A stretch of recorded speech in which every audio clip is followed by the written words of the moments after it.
An STM officer was going to her friend's wedding. She was dressed like an ordinary girl. No government vehicle, no security. Just riding a motorcycle like any regular girl. When she neared the town of Hashnabad, she noticed a police checkpoint ahead. 3 or 4 police officers were standing on the road outside the post, and in the middle stood Inspector Prasenjit, wearing his uniform. He signaled with his stick for the girl to stop. She pulled her motorcycle off the road and parked it to the side. In a stern voice, the inspector asked, "Where are you going?" The girl calmly replied, "I'm going to my friend's wedding." Inspector Prasenjit looked her up and down. The girl was a 28-year-old beautiful woman, whose name was Barnali Singh. Then laughing, he said, "Oh, going to eat and drink at your friend's wedding, huh? But your dad is going to wear the helmet. Why didn't you wear one? And you were riding this motorcycle way too fast. Come on now, you'll have to pay a fine." Inspector Prasenjit began pulling out his chalon pad. Barnali had realized what his real intentions were, and that this was just an excuse. She said, "Sir, I haven't broken any law." "Oh, madam, don't try to teach us the law." He glanced at a constable standing beside him, then looked back at Barnali and said, "We need to teach her a lesson." Suddenly, the inspector slapped Barnali hard across the face. "Too many questions, huh? When the police say something, you're supposed to quietly obey." Barnali's head spun for a moment, but she composed herself. Rage was clearly visible in her eyes. The officer in charge, Inspector Prasenjit, laughed and said, "Still got attitude in those eyes. I've fixed plenty like her. Time for a proper lesson." A constable stepped forward and said, "Sir, let's take her to the station. We'll give her proper service there. Then she'll learn how to talk to the police."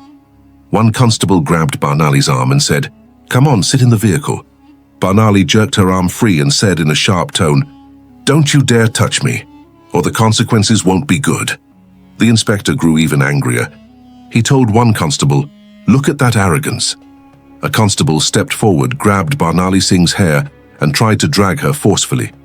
Barnali cried out in pain, but still, she didn't reveal her identity. She wanted to see how low they could go. Then one officer in anger smashed her motorcycle with a stick and loudly said, "Acting like a saint, huh? Now we'll turn you into a toy and play with you."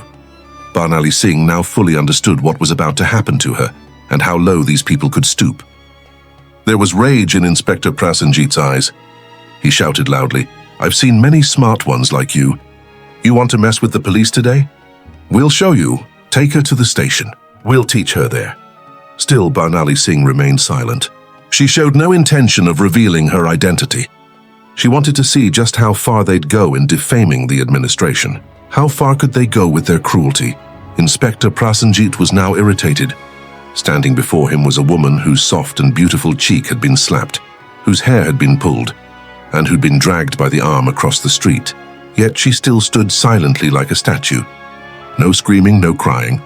Inspector Prasenjit thought, "Let her reach the station, then I'll figure out how to treat this stubborn woman." This wasn't just anger. This was a rage boiling deep within. The post-in-charge inspector laughed and said, "Now her tongue's starting to work too. Let's go to the station. We'll see how far your tongue goes there." As they entered the station, Inspector yelled loudly, "Hey, where are you? Get some tea and water quick. We've got a special guest today." Barnali Singh still said nothing. She just kept looking at the station walls, observing how they treated innocent people who never dared to raise their voice. Then one constable leaned toward Inspector Prasenjit and whispered, "What's the case, sir?" To that, Inspector Prasenjit casually replied, "Nothing. Speeding or no helmet. Write whatever you want. We just need to break her ego. Don't ask too many questions." Barnali was hearing everything, but her eyes still didn't speak a word. It's like she wanted the story of this disgrace to spill from their own mouths.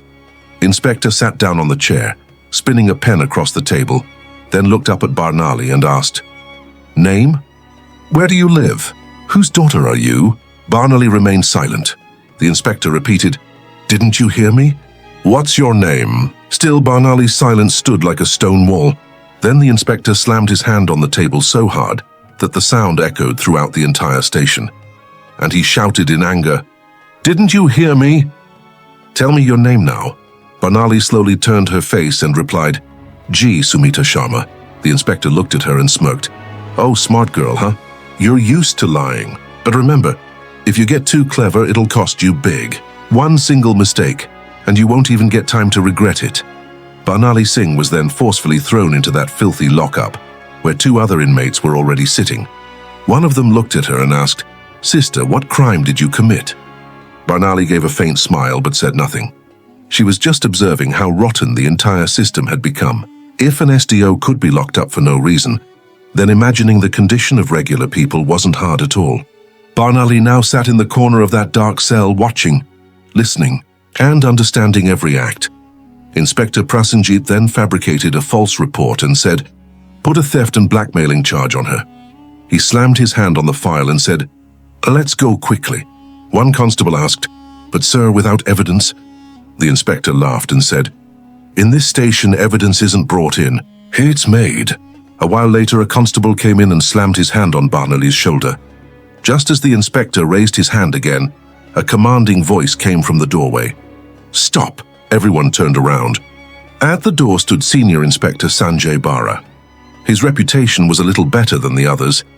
He looked inside, saw the woman's condition, and a frown appeared on his forehead. He asked him, "What's going on here?" Prasenjit smiled and said nothing. "Sir, just a street woman acting too smart. We're teaching her a lesson." Sanjay looked at Barnali carefully. Her behavior didn't seem like that of an ordinary woman. He asked, "What's her crime?" Prasenjit got nervous. He said, "Sir, she misbehaved during checking." Sanjay felt suspicious. He asked Barnali, "What's your name?" Barnali stayed silent. Prasenjit laughed and said, "Sir, she's not even telling her name." Sanjay now became fully alert. He ordered the constable, "Keep her alone in solitary." Prasenjit was surprised. "But sir," Sanjay sternly replied, "I'll stay beside her myself." On his orders, Barnali was locked in another cell, even more foul-smelling and darker than the last. Barnali glanced around. In one corner, there was a broken table and beside it a rusted iron rod. Now she was seeing the real face of this dirty system even more closely. Every moment her eyes understood. The law had now become limited to just paperwork. Then a constable came running and said, "Sir, a big vehicle is parked outside." Prasenjit flinched.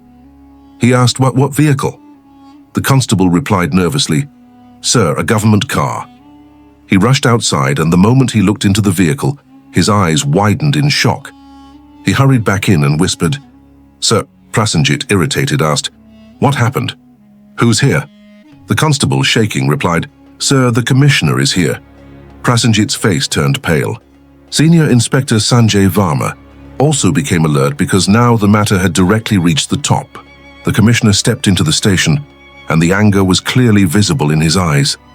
He looked at Prasenjit and asked in a sharp voice, "Inspector Prasenjit, what kind of drama is going on here?" Prasenjit, flustered, replied, "Nothing, sir, just a small case." The commissioner picked up the file from the table and read it carefully. A frown appeared on his forehead. Then he peeked into the cell and asked, "Who is she?" "Sir, there's a 420 and fraud case against this woman." The commissioner asked, "Do you have any proof?" He asked again, "Do you have any proof with you?" Now Prasenjit was completely trapped. The commissioner directly asked the woman, "What's your name?" And for the first time, Barnali Singh gave a faint smile and said, "SDO Barnali Singh." Silence spread through the entire station. Everyone's faces turned pale. Prasenjit's hands and legs started trembling. All the other constables stood shocked. The ground beneath Prasenjit's feet vanished. The officer he thought was a thief was the same officer who ran the law across the whole district. She was not an ordinary woman. She was SDO Barnali Singh herself, the one who had been dragged on the street, whose hair was pulled, who was slapped, and as soon as this came out in front of everyone, chaos broke out in the entire station. All the constables froze in shock.